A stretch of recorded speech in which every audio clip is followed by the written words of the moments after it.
sio kwa kelele na fujo na uchochezi.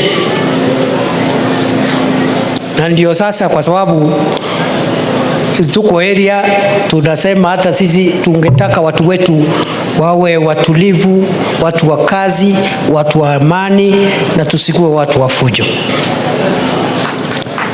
Hiyo ingine ya siasa ikifika, mnakubaliana na mimi jameni? Mnakubaliana na mimi?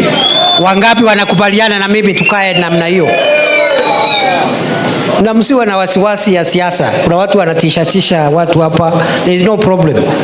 There is no problem at all. Najua bado kuna matatizo madogo katika sekta ya dairy, na tunayashughulikia kwa sababu bei ya chakula ya ng'ombe bado tunataka tuishughulikie ili iweze kuwa imeteremka kidogo, ndio mapato kwa mkulima iongezeke hata zaidi.